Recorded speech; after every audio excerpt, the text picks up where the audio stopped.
Yo, what is up, PK fam? My name is Nonstop Parkour, and today I got a slightly different, not different at all actually, it's just a shorter version of like a talking tutorial video. Now I did make a video a while back on the secret to learning parkour, but that was more of like a how to start parkour, but the mentality side of it. And you're gonna probably like roll your eyes like, oh my gosh, she's gonna get all philosophical and things like that. But no, it's something very, very simple that I do that helps me probably progress parkour the fastest and the most efficiently. I've said it before, but I haven't made a really big deal about it, so I'm making a big deal out of it now because it's a big deal to me. That tip is recording yourself like I'm doing right now, except parkour-wise. See what I'm doing? Recording? Just like that.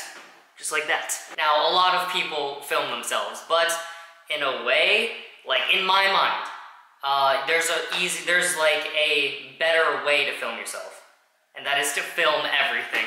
90% of the people I meet, they only take out the camera as soon as they have the move like on lock, and at that point, if you're just filming yourself doing it as well as you can, then it's kind of just bragging rights. You can't benefit from it. So the first thing I want to clarify about this focus on this video is to start filming yourself as soon as you start training, or as soon as you start learning a move or whatever, because there are just so many freaking benefits to it. So if you don't have one right now, get a tripod. It doesn't need to be anything fancy, just so that you don't need to ask someone every single time to film you. Honestly, just like a cheap camera if you can get one, so that you're just not wasting a lot of phone battery. So connect that tripod to your camera, just set it in a corner somewhere, and then just start training. It doesn't need to be any amazing shots. You're just using this for yourself if you want to learn parkour faster. If you film yourself as soon as you start learning a move, then you'll be able to look back on that move like when you're laying in bed 5 hours later and just watch it and be like, oh, I need to set higher and stop throwing my head back. That's what I've been doing. And then your brain will just keep on drilling that into your brain again until the next training session, and then it'll be kind of easier to remember. To me, kind of like 99% of athletes are visual learners, which means we learn faster and more easily when the move that we're trying to do or the play we're trying to do is actually like in front of us, something we can watch. That's why freaking like YouTube tutorials are so freaking popular. This is the next great thing about filming yourself when you very first start training or a new move, instead of only once you've actually landed. You may like flop a bunch of times on camera and you have to watch that.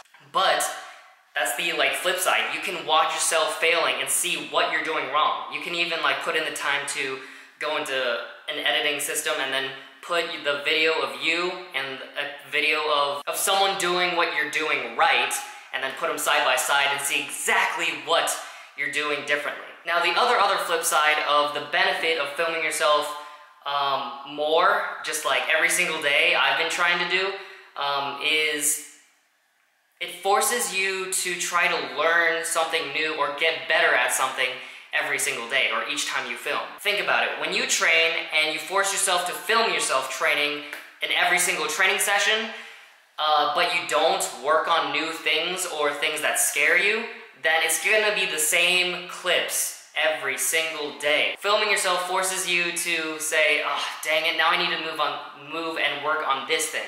But hey, I'll be satisfied. And that is the final thing. If you put in the work and you film yourself putting in the work, you can watch it yourself and like look through the days. And if you've been putting that work, there will be progress. No matter how small, there will be progress. And you being proud of that little satisfaction will kind of motivate you to keep on going, keep on training. So yeah, very abrupt. I'm gonna kind of end that video there because it's supposed to be kind of a quick tip.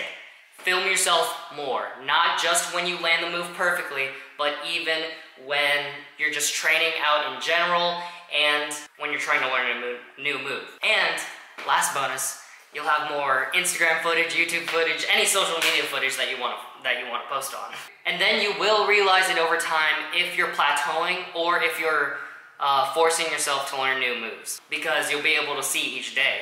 If it's the exact same thing each day, then you're not going to be satisfied with the footage, which means you're going to need to learn more moves. If this video helped you, Please remember to like, share, subscribe, and ring that notification bell button. You should also ring the notification bell button because I don't know still.